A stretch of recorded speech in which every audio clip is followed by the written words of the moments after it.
Hey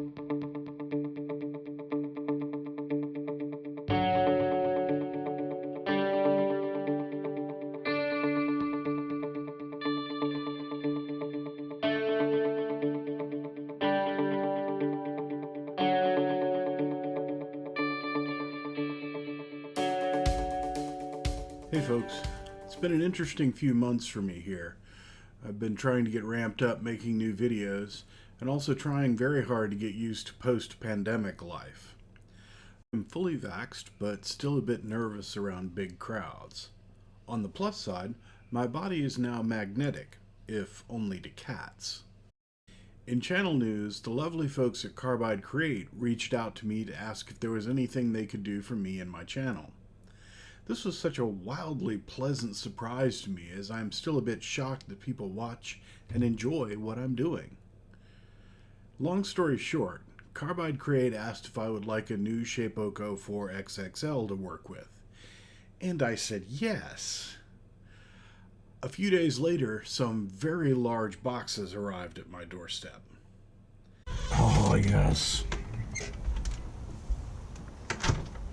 Oh. Sweet. Oh my. Oh, mother of cupcakes, that's heavy. Okay. Hand truck time. My original intent was to do an assembly video. I even enlisted my buddy Dave to help out with this. However, it quickly turned into a bit of a confused mess on my part. Also, Winston Moy had already made a great assembly video for the Shapeoko 4, and reinventing the wheel only leads to bitter regret. So instead, I figured I'd focus on giving you my impressions of the machine and show you my first project on it, a stool from which I can think deep thoughts on what the next video should be about. First, some thoughts on building the machine. The Shapeoko 4 comes in two very large boxes. These are not light, and it's a good idea to bring a friend for unpacking, assembly, and sanity checking. One thing I really love is the way Carbide Create carefully packages things into individual boxes. It's labeled by step so that it's easy to tell which set of parts comes next. As of the time I received my machine, the Shapeoko 4 has not been in production very long, and there were no printed or PDF instructions to follow. We put things together using Winston's video, but a set of PDF instructions, like the ones that are available for the Shapeoko Pro, would have been incredibly helpful. The assembly kind of went in fits and starts while we paused the video to try and understand how things went together. All in all, it wasn't too bad, but it did take way longer than I thought. Carbide Create support was also very prompt and helpful with the one or two issues I had on assembly. Once things were assembled, I got to put the machine through its paces, and I was really kind of blown away by it.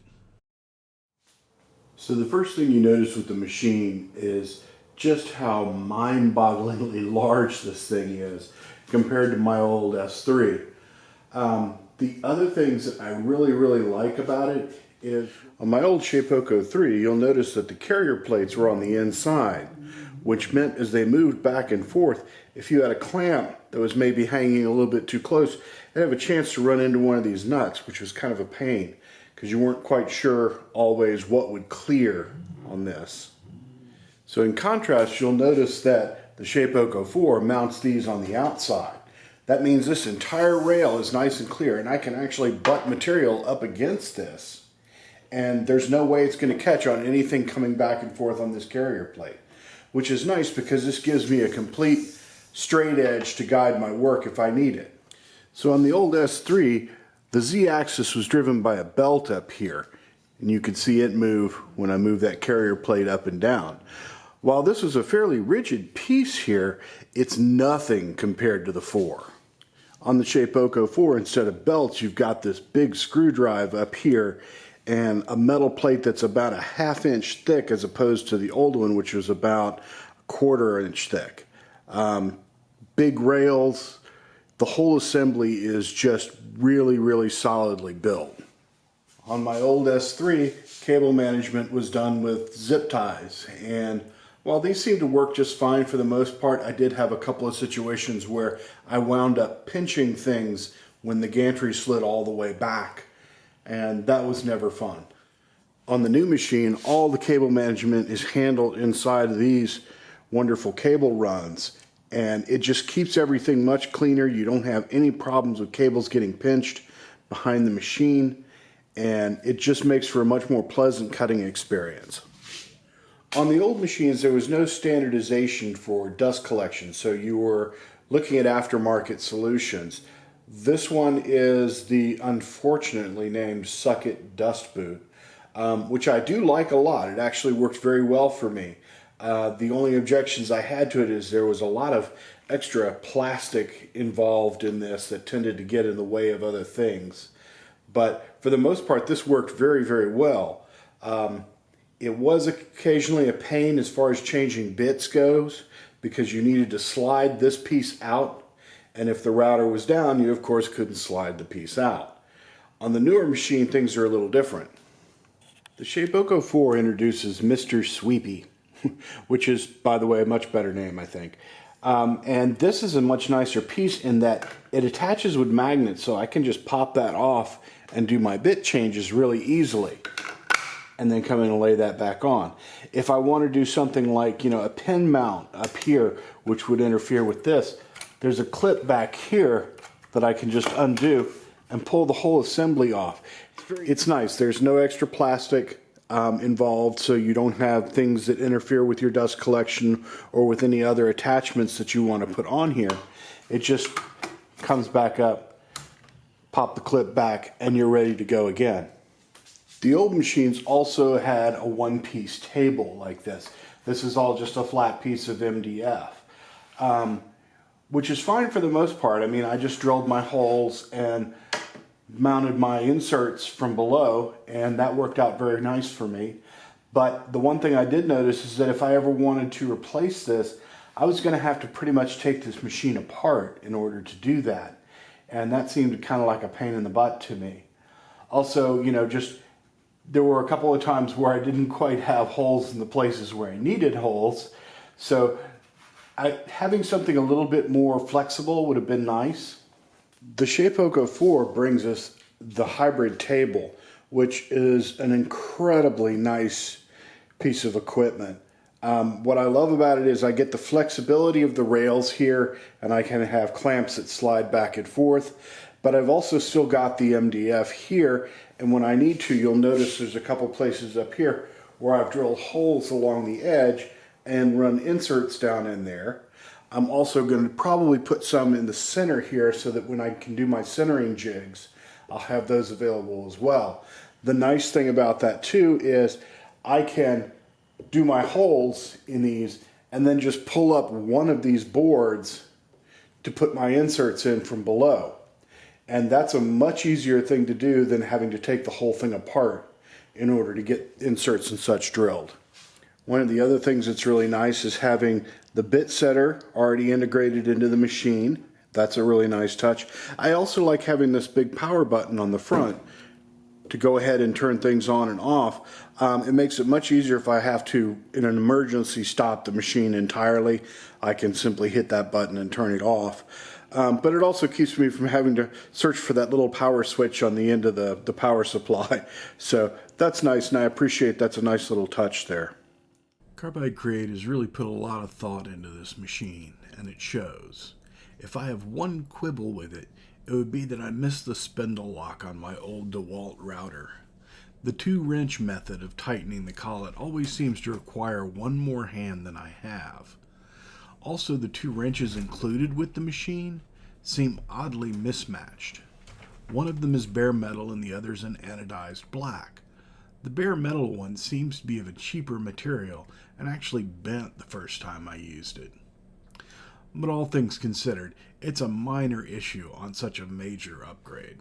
For my first project on the machine, I wanted to make use of the larger surface area. I've also had an urge to play with some furniture designs, and I figure I could scratch both of those itches with a shop stool project. I like the design of some of the tab and slot furniture I've seen online, and I figured I would try my hand at that. I won't go too deep into the design of this one, but I will include a link to both the SVG files and the Carbide Create files down in the doobly-doo. One thing I do want to cover though is resizing these kinds of tab and slot designs to fit your stock. If you've done any work with wood, you know that the thickness measurements on wood can vary from close enough to outright lies. A 3/4 plywood can vary in thickness by quite a bit, and with tab and slot projects, even 1/100th of an inch can make a huge difference. You run the risk of either having things too loose and you get wobbly furniture, or it's too tight and you're trying to bash things together with a hammer.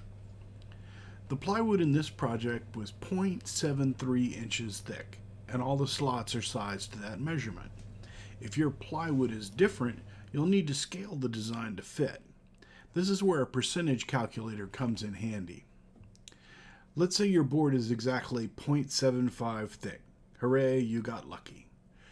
You need to go to the percentage calculator and enter in 0.75 is what percentage of 0.73.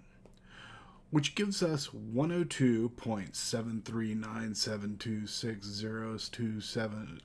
We're just going to call it 102.74 for simplicity.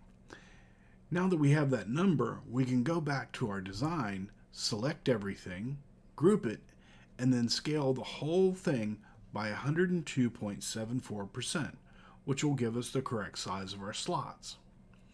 I would also recommend cutting a test slot of the same size just to be sure. There are a few things more aggravating than a 2-hour carve that doesn't fit together.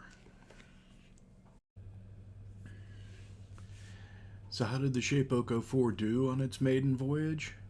Well, to give you an idea of how rock solid this thing is, I was about halfway through the carve and not paying close attention when I heard an odd noise, like something small hitting the table. I looked at the machine, which was happily cutting away, and didn't see anything wrong. So I went back to some sanding work I was doing and didn't think much of it. Once the carve was finished, I found that I had evidently not tightened one of the nylon wheels behind the Z-axis plate. The wheel had come off halfway through the carve, and the machine had just hummed along without it. No jumps in the cut, and no brown trouser experience. The machine is just rock solid. Moving forward, I can't wait to take advantage of all the extra cutting space I have now. Hopefully, I'll have some new things to share with you soon. Until then, take some chances, make some cool things, and remember to have a bit of fun while you're at it.